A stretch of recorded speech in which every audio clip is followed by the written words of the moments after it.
هنا يقف زعيم أكبر دولة في العالم مرتبكاً أمام شبان في مقتبل العمر يطالبون بوقف إطلاق النار.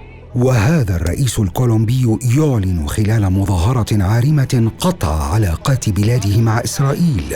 وهذا جسر فوكس هول الشهير في لندن، وقد غص بأكثر من 300 ألف متظاهر في أكبر حشد في المدينة منذ أكثر من عقدين.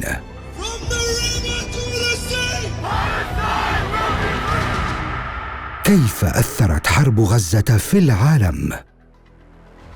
منذ اليوم الأول حرصت إسرائيل على استدرار التعاطف الدولي، وفي الوقت نفسه أطلقت العنان لآلتها العسكرية لارتكاب المجازر اليومية للمدنيين، وفرضت على من نجا منهم الجوع والتهجير والحصار، مثيرة بذلك استياء شعبيا عالميا دفع الملايين إلى النزول للشوارع من ميلبورن وتايبي شرقا إلى لوس أنجلوس وسياتل غربا، في مظاهرات لم تتوقف طوال العام الماضي ليتخطى عددها في أوروبا وحدها 23 ألف مظاهرة.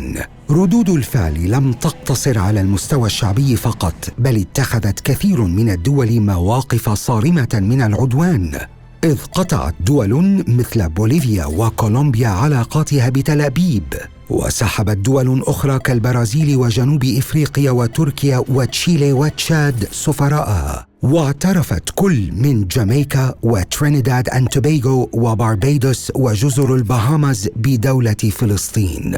Det kan ikke bli en tostatsløsning uten en palestinsk stat, og med andre ord, fred i Midtøsten forutsetter en palestinsk stat. وفي أوروبا ارتد عدوان تل أبيب عليها بما تكره، فاعترفت النرويج وإسبانيا وأيرلندا وسلوفينيا وأرمينيا بالدولة الفلسطينية. ملف الاعتراف بفلسطين حضر بقوة أيضاً في المعارك الانتخابية، ففي فرنسا وعد اليسار بالاعتراف بها قبل أن تصدم مساعيه بعدم نيل الأغلبية المطلقة في الانتخابات الأخيرة. Si nous ne punissons pas les criminels, ils ont un nom. Il s'appelle Benjamin Netanyahu. C'est un criminel.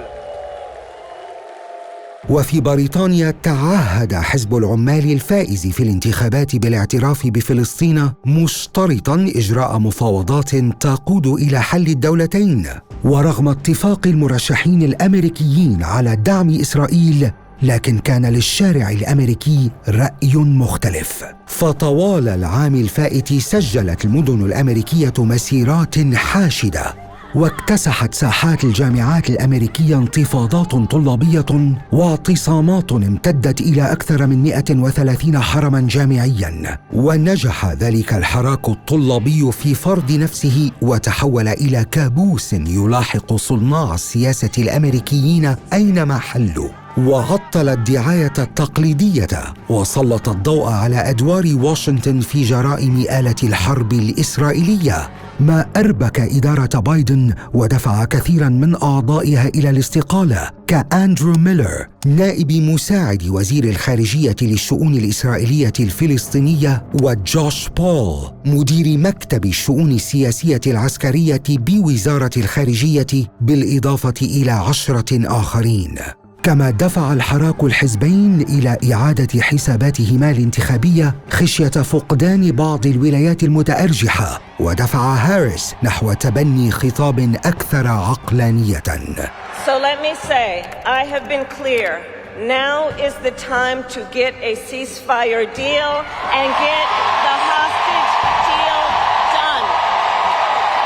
دعوات وقف تسليح تل أبيب أرقت أيضاً إدارة بايدن، ودفعتها إلى حجب قنابل ضخمة عنها، ولا سيما بعد تلقي حكومة نتنياهو إدانات غير مسبوقة من منظمات حقوقية ومحاكم دولية دفعت دولاً مثل إيطاليا وهولندا إلى وقف صادراتها العسكرية إلى إسرائيل، وأجبرت دولاً أخرى مثل بريطانيا وكندا وإسبانيا على تشديد قيودها على تلك الصادرات.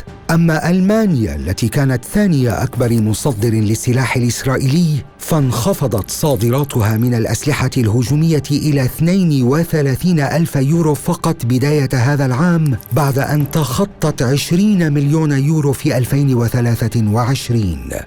ذلك كله يبرز مقدار الحرج الذي ألحقته إسرائيل بحلفائها، رغم إدراكهم أن تلك القرارات لن تؤثر في سير عمليتها. وطوال العام الماضي خيمت تبعات العدوان اقتصادياً على دول الجوار، مكبدة قطاعات حيوية خسائر فادحة، قبل أن يضع امتداد الصراع نحو البحر الأحمر وخليج عدن الاقتصاد العالمي على المحك.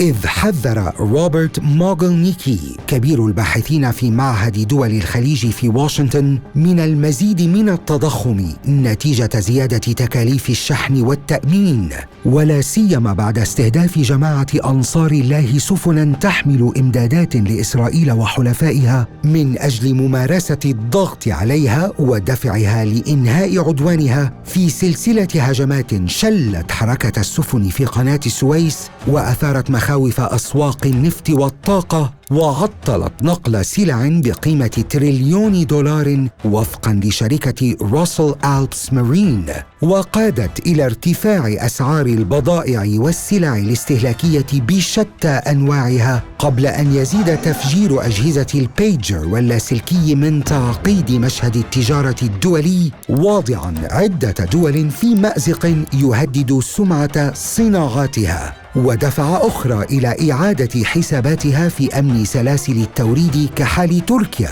التي أعلنت بعد الهجمات عزمها إنشاء جهاز أمني مستقل لحماية مؤسساتها من الاختراقات والهجمات الرقمية. يضاف إلى ذلك تحديات أمنية تستنزف أجهزة إنفاذ القانون في دول شتى نتيجة ازدياد حدة الاستقطاب في الشارع.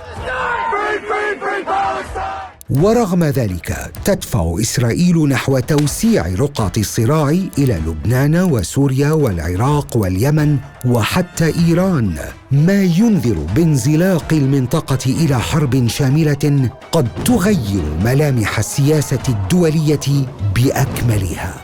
The risk for the conflict in the Middle East to widen is real and must be avoided. One rash move, one miscalculation could trigger a catastrophe that goes far beyond the border and, frankly, beyond imagination.